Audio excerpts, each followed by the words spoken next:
and thanks again for coming back to this channel. I'm an alienated father, and I was an alienated child. I'm trying to do my pinny up, but it's not happening, so I'll just keep it loose. Plastic one anyway. And I'm an abuse survivor as well. And over the years, I've realized that every time I'd been in an abusive situation, a narcissistic situation, and even trying to deal with the parental aspects and the alienation aspects and all, it's left me broke as anything. Do you know what I mean? So broke spiritually, broke health-wise and all. So I really concentrate now on trying to keep a healthy mind, healthy spirit, a great relationship with God, and also my budget as well. So while I've been talking about parental alienation, and while I've been talking about narcissists, cluster B personality disorders, I kind of figured, you know what, one of the ways that I look after myself is by eating well, and by eating well pretty cheap. And I wanted to share that with you. So I've been making some videos, and here's another video that I want to make you.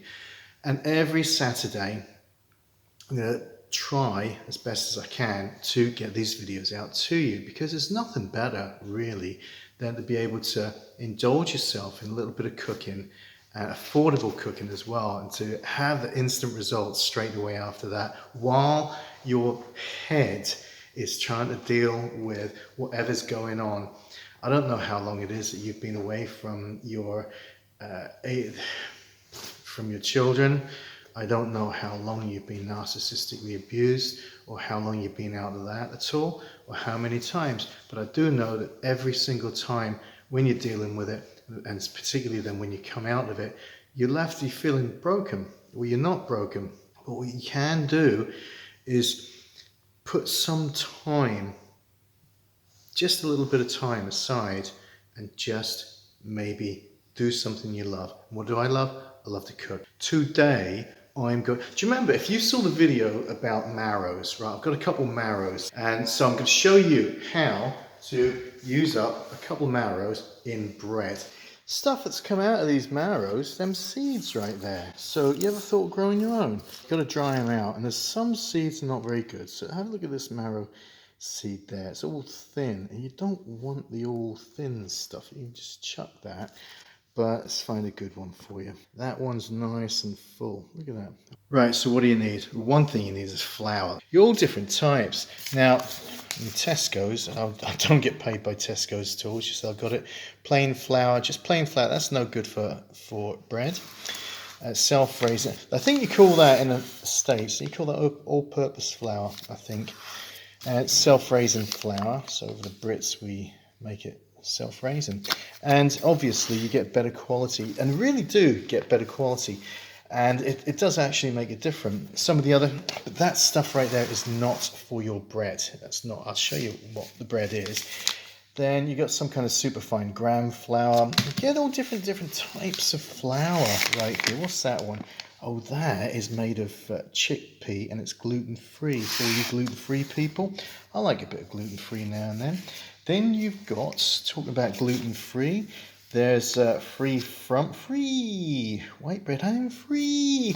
So, but again, you can make some bread out of that one. The reason you can make bread out of this, it's called strong bread. Now, let's get into your breads. What you're looking for, the bread flour, they call it very strong wholemeal, or white, or without the very bread flour. Allison's, I like Allison's, but I'll tell you what I do like more. I like all this fancy stuff. You know what they call it? What's that? Sharpen Park Spelt. Spelt was an old type of flour. It's stone ground, used by the Romans a long time ago. Organic. Try and keep organic. Try and keep good stuff inside of you. Look, Emma, Encorn or Einkorn, whatever they call it. This is great flour, man. And that's the one we're going to use today. This is an 8-grain strong multigrain. So that's going to be strong, means there's a lot of gluten. So if you are gluten-y kind, you know, if you don't like, your body doesn't like gluten, then find some flour that is gluten-free, just like we saw earlier on, the gluten-frees. This is the one I want today. It's got tons, 8 grains. Oh, that's good, that is. But we're also going to chuck that in. The first thing we're going to do is grate that. But what else do we want? Okay, in there is a little bit of sugar. You want some dried yeast. Get some light on there. Bit of cling film later on. Bit of ground salt. That's some kind of scraper. I don't think you need that. Bit of water. Need some water. A couple of containers. You need a mixing bowl. You need another mixing bowl right over there. You're going to need a cooling rack of some sort. You're going to need a cloth to wipe your mess up. You're going to need a sieve. You're going to need... what a noise. You're going to need a grater. Yes, I do definitely advise you to get some kind of temperature measurer. It's only a few quid. It doesn't need much. Look. So I've had that for years now. I'm going to need to peel them lovelies right there. Also a little bit of oil, tiny bit of oil. I'm not going to add that oil to the bread. You need something to bake it in. Have you got your notepad ready? Because you're going to have to take some notes. That's something for you to do. Take notes, you see. Keeps your head busy, doesn't it? Keeps you organised. Especially during these times, these hard times of ours. You chop up your marrow, peel your marrow up, chop it up and all that lot. This one's tough. You've got to watch out. If it's a tough skin, you've got to watch out for your thumb, because if it slips, your thumb's gone. So, you know, just put your fingers over your knife like that. Now, the thing is as well, once these are in here, you're going to take all this insides out, and that's where you get your seeds. And them seeds are pretty good. Some people roast them, try to dry them out and plant them. You get yourself a little spoon, you do a better job than me at getting this out. Then your compost bin. Right, we're going to get that peeler on there. Just peel the outside of the skin. You scrape all that out, look. That's easier. Oh, look at that. We've discovered a better way. Into the compost. Right, the thing is, we want this grated, so since we spooned it out, we're going to have to just chop it up real fine, okay? This is going to go in your bread. And the great thing about this is, like, the bread is so moist and so delicate. It's just amazing. So get all that chopped up. Chuck all that in a bowl. Keep that for a minute. There you go. All that there. See that? Right, your next one. You know, if it starts going a bit rotten, it doesn't mean you have to chuck the whole thing away. It just means get rid of the stuff that you can't eat. The rest of it's great. Just chop that off somehow. Watch your fingers again. Right, that's that. Into the compost bin. Chop this up, only in sizes big enough for you to be able to grate it. Get your grater, watch your knuckles, watch your fingers, and then just go ahead and grate this through. It's an easy job, really, isn't it? Notice the colour of the skin on this one, or the flesh on it. It's a lot different from that colour. See that? Look, both very different. Get your bowl. You're going to need to measure out your flour. This recipe, my dear friends, 700 grams. That's an awful lot. Make a lot of bread. 700 grams. 2 teaspoons, teaspoon and a half of salt. For this much flour, if you put too much in, it'll get salty and it doesn't rise so much. The yeast doesn't like the salt. What we're going to do next is we're going to add the yeast. It's gone everywhere. Dried active yeast. So you want about half as much of this as if a recipe would say fresh. So if you're using fresh, you'd be getting about 15 grams of this. But like I say, about half that, about 7, I'm going to chuck in 10 because we've got such a lot of flour and we've got all that marrow as well. Just pop your kettle on. The yeast works real well with a little bit of...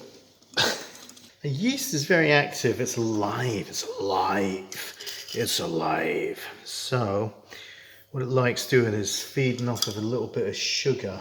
So the yeast is going to all fizzle up and fuzzle up and it's going to help make things rise. 430 millilitres. Actually, right, I've taken it down to about 400 because we've got the marrow. See that? Look, juice, look at that juice. Don't chuck the whole lot in, but you know, get a nice little kind of amount. Mix it up nicely, let it go.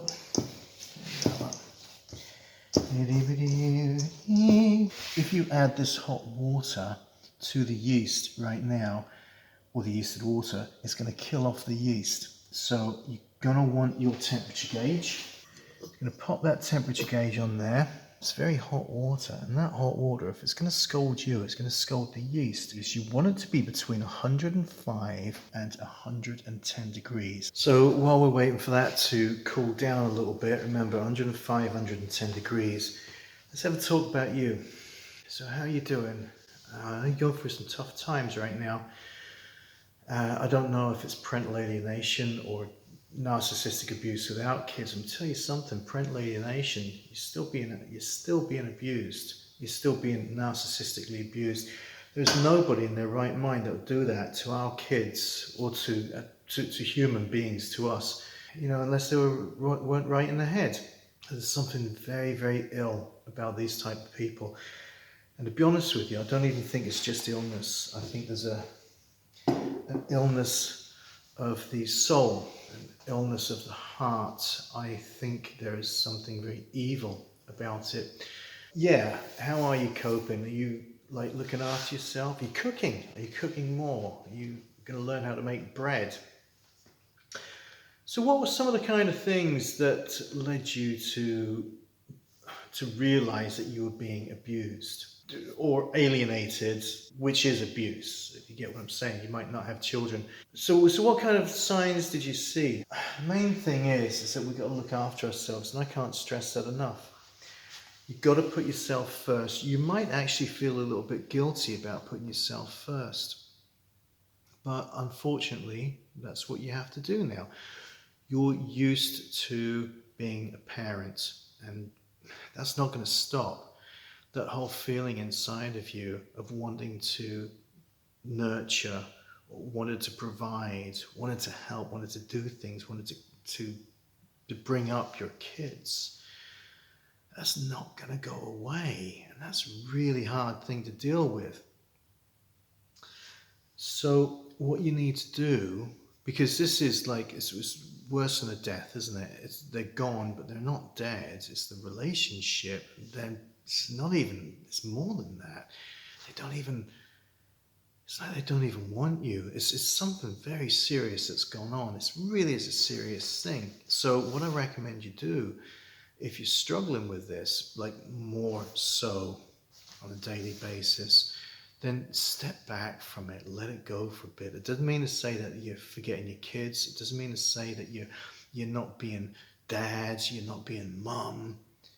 It just means that you're going to give this to yourself for a while, because otherwise you're going to go stir crazy, man. You're going to dip, and then when you've dipped, you're going to find it really hard to get back out again. So your absolute priority right now is you. You've got to put yourself first. And that means eating well as well. And that's why I'm doing these videos. Not just so that I can eat well, I do that anyway, but to show you. And on a budget as well, because it's been costing a lot of money at times, and we've given up lives, and we've put ourselves in situations for other people, and at our detriment, which is a loving thing to do. But now it's time for us to not do that now, to put ourselves first. Anyway, how's that water? Should be about 110, 105. Let's have a look. Yeah, it should do it. So, I'm going to take that off. You add your yeast to that now. Just pop that yeast in there. See, it's not going to die now. You don't want it to be overheated. It's like putting yourself in a blinking, blooming bath of boiling hot water. I'll give that a bit of a stir up. Yeah, it's starting to bubble away a bit. See that? Look. See that bubbling is that yeast going yum, yum, yum to the sugar in the warm water. It's starting to wake up, and it's starting to go frothy. And all that frothiness is going to be rising up your bread. So why the sieve? Well, I don't need the sieve for this recipe, but if you're just using plain flour, plain strong bread flour, of course you'd sift it through, wouldn't you? But I've got grains in there and marrow, lots and lots anyway. So what you got right there, see that frothing starting to go on? That's beautiful, that is lovely. Stir that in just a little bit. Then what you're gonna do, you're gonna need 2 hands of this, I think. Make yourself a little well in there, and you're gonna pour this into the middle. Now you might not need all of that water, okay, because obviously because of the marrow. So then you want to just start gathering everything together here a little bit, and you can either let that wait and let it bubble up on the side, on the middle, or you can just start mixing it all up anyway as is. Just go ahead and mix it all in just like that. Get your hands in there as well if you want. I can get my hands in there in a sec because we've got to knead it. There you go. Right, hands time. You're gonna need some extra flour in a bit, so make sure you don't put your flour away. So the reason you need that flour is because you've got to keep yourself a nice floured surface right now, because this is going to need to be kneaded. So you're going to knead it up. Look at that. That is nice, delicious, messy, wet as well. So you want to get that out and pop it onto your surface. So this is the fun bit. This is where you get to get your hands all mucky and take it out. Whatever's frustrating you, we know all kinds of things do. We know what we're talking about. Take it out on this right now. About 10 minutes just mucking about with this. You might need to add some more flour. So we're not just shaping it, we're actually pulling it to bits. Not to bits, but we're pulling it. Every time we stretch it, it kind of, that gluten that's in there sort of gets a little bit more kind of, what's the word, elasticity, I suppose you could say. However you do this, however you need, I mean, you could get a bread maker and chuck it in there, but to be honest with you, if you're having a frustrated day, or a frustrated week or year, or whatever it is, get your hands in there. There's nothing quite like actually getting in contact with the food that you're making. There's something more special about it seems. Now, I'm imagining you're probably going to want to add a lot more flour, it seems, if you're using this recipe with the marrows, because, like I say, the marrow is soaking wet. And, well, they say it's a real science and an exactness. I think the exactness is kind of, you know, like a bit of, it's a feel, really. You get it right, you're kind of feeling that's not so soaking wet at all. It gets all over your fingers, see, and you can play around with all that. It's just like being in infant's primary school again. It's great. Kindergarten, those people in the States or wherever. Right, then when you can, get the palm of your hand and just get it in there and just stretch it and fold it over and turn it and stretch it and fold it over and turn it. And keep making sure that you've got flour out there. You need a lot of flour, to be honest. I think I might actually run out. So you're gonna keep on just stretching it, turning it, stretching it, folding it, turning it, stretching it, the whole lot. And you're doing that, like I say, for about 10 minutes. So I'm going to see you in a bit. It should, well, hang on a sec. Before I do, you want to know what that scraper's for? Well, it's for that, if you need it. There's some people get in there and they use that to do the old scraping like this. There you go. That kind of helps a lot. It's good. All them seeds, don't waste them seeds. Get that all in there. The seeds are good for you, I guess. Birds eat them. Oh, artisan bread uses it too. Still at it. You know, we go through all this and it just is heartbreaking, isn't it? You know, you lost your kids. Nobody bloody well loses their kids. How can you lose your kids? But you try to tell people that and they say, oh, I must have done something wrong. Well, no, we haven't done anything wrong. We're good enough parents. But look, don't feel like you're on your own. There's a lot of us out there, and it's a tough thing. You can't do this on your own. All this parental alienation stuff, which they don't call parental alienation, it's child abuse, isn't it? It is.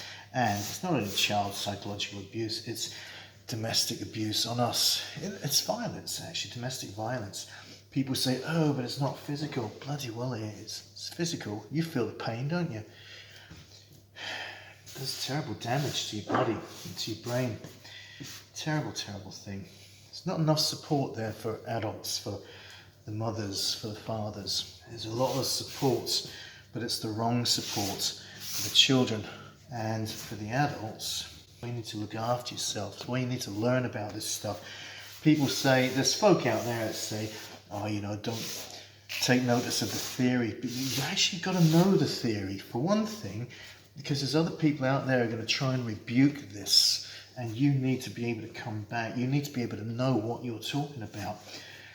Folks say about Gardner, and he's a bit of a dubious bloke, but you know what? None of us are perfect, and imperfect people can come up with some, they can come up and see things spot on.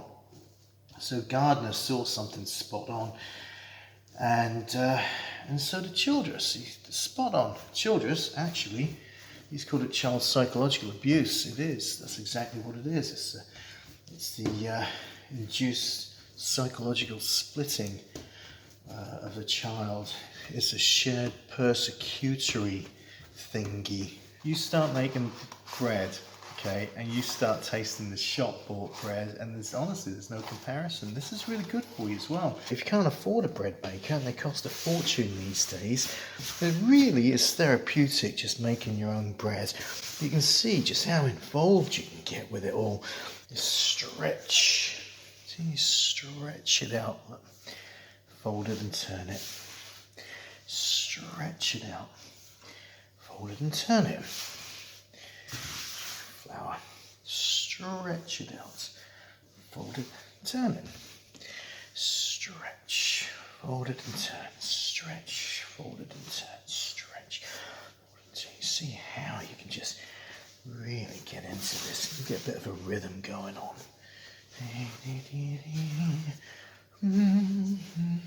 You want it to be kind of springy like this. You see that? Look at this. Nice and elastic. That's lovely. So you get it to that kind of consistency, you'd almost see how you can make a pizza dough out of that. It's a lot more than the pizza dough is worth right there. But you can see just how awesome it is making bread dough and putting any kind of ingredients in there that you want. You want to put fruit in there and put a bit of milk in there and have nice breakfast bread. That's lovely and light, that is. Very elastic. Pretty much coming to the end of this now, so you want a kind of a nice smooth consistency, and this tackiness of it, you don't want it to be tacky. It's just still a tiny bit tacky, teeny tiny bit, but I bet you if I left this for a moment, it wouldn't really feel so tacky. So just gather up all the rest of the bread flour, and if I wanted to just do a tiny little bit more, I could do that. So again, this is how you lead. Look, you just get straight into it, just do it. Look at that. That's just brilliant. It really knocks all the stress out. And then you can indulge yourself in all that good eating. You know, that feel-good thing, isn't it? Food. If you've got like this thing of eating food to help with your stress and those moments, make it healthy food. See, this is what I figure, right? Instead of going down and buying a bunch of junk food, guilty, instead, why don't you just put it off a little bit and instead go into the kitchen and make some goodies. Instead of going and buy goodies, cost you a fortune, then make goodies instead. Get yourself a goodies cookbook or whatever it might be. Right, so that's fine. So what am I going to do with this? This is where our bowl, a nice clean bowl, comes in. This is where our oil as well. And again, it's still good olive oil. So you just want a little glug. You don't want a whole lot because we're going to put our dough in here and we're going to leave our dough to rise. Leave it somewhere nice and warm. We just want this to rise. So then we'll cling film as well. So tiny bit of oil, and it's good oil, it's olive oil. You don't want to get any of that hydrogenated, fatty kind of stuff. You want a good oil. Look after your body. I'm going to put this somewhere in a warm place until it's about double the size. You might need a bigger bowl. So that's kind of like risen a bit, you know, not quite half, as twice as much. But what we want to do, we're going to kind of knock it back a little bit and get some of the air out. Just a dusting. You're not really wanting to add flour at this point. You just want to have enough flour so it doesn't stick. And give it a quick little knead, nothing much, tiny little bit. Tell you what, there's a lot of dough there, mate, a lot of dough. So what we're going to want to do as well, we want to get these into their pans. There you go again. Get them into the pans, and I'm just going to add a little bit of oil, but nothing too much, just so you can kind of cover this. And the reason, what we're going to do now after this is we're going to end up putting some flour in there, like that. The same as on the other one. Cover it all over. Put some flour on there. And just so it don't stick. That's all. Just don't stick. Yeah, just get that flour in there. Flour again. Just refilling the battery. There we go. So that's good. That's all good. Divide this up into two. I haven't got a knife, so I'm just going to have to pull it apart, I suppose. And oh, crikey, that's lovely, that is. Now, if I take the largest size, just for now, pop this, shape it up, and pop it in there. Pop this one nice and round in there. Cover them, and we'll get these in the oven then once they're doubled. So there you are. Pop that on this side, and then you're going to take both of these and put them somewhere nice and warm so they double in size, and then we're ready to cook them. Get your oven on, about 210, and if you've got a fan oven, awesome. About 200 if you haven't got a fan oven, about 210 if you do. Right, so that's risen quite nicely. Let me just take that saran wrap off. So I've got myself a little bit of beaten egg. Just go ahead and just brush it on there nice and lightly, because you don't want to do it heavy because, well, it's all risen and you don't want to push it down. So it's going to be nice and light. Adds a nice bit of colour to it, you see. You want a bit of colour in your life now, don't you? So this is salted water, and this gives it really nice, lovely kind of flavour. Get yourself some sea salts and just a couple of little, just a couple on there. You don't want a whole lot. I mean, you're not going to try and cover it at all, but just a couple of nice little surprises when you bite into it now and then. You pop that one in just below the middle. Oops, sorry. Just below the middle, so the bread is actually in the middle. Right, now you're going to let that sit just for a few minutes at 210, just so that you get a slightly firm crust. Get this one in there as well, look. That's right. Gordon Bennett. So turn that over, give it a bit of a tap, and that should come off quite nicely. Should be a nice hollow sound. Oh, that is just terrific. Right, that is absolutely superb. Look at that, beautiful colour. That's the one with the egg. Bit of a tap, like that, and it should, there you go, come off right there, like that. And you know, if this is done, it should sound hollow.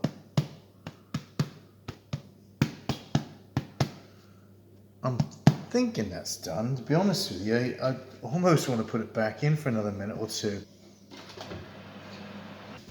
5 minutes. I mean, why do you want to chance it? It looks like it's a little underdone, to be honest with you. So I want it a little bit more hollow. The other one looks gorgeous though, doesn't it? Again. Oh, look at that. That sounds a bit nicer. Right, you're going to let these two cool them off. Now, don't be tempted to cut them open just yet while they're hot, because you want that steam to be coming out by itself. You want it to cool itself down. You don't want to open it up and then, you know, it's still a bit gooey then, isn't it? It will be if it's got steam in coming from it. So just let it cool down nicely to room temperature and then gorge. So that's it. So now you know how to make bread. It really is the bread of life, isn't it? really is. It's easy, it's dead easy. Have a go at this. And then just change it up. £2 for a loaf of bread. What we just cooked, you buy yourself some flour for a couple of quid a bag, maybe a bit less than that, a bit more than that possibly, for good quality. I mean, that's going to make you, what, 2-3 loaves? Easy. Better quality as well. It's going to make your life a lot more enjoyable, so to speak. And it's going to be good for your budget too. So anyways, right. So if you like this show, if you like this, seeing these cooking shows, so to speak, and can you please press on that like and that subscribe button as well. Leave a couple of comments down below. Let me know what you think about all this lot as well. You know, the combination of the cooking and the recovering, and just tell me about your journey. Tell me about what you do, you know, how do you self-care? If you're having trouble self-caring, let me know that as well, okay? And just let's share this. We're on the same journey together. We've experienced the same kind of thing. Let's talk about it, let's share it. And make some food, share some food as well. You like, share, subscribe, comment, and press on that bell, because that lets you know when there's more videos that's come up. So, okay, thank you for being here. God bless you. Keep very close to God, okay? Take care of yourselves.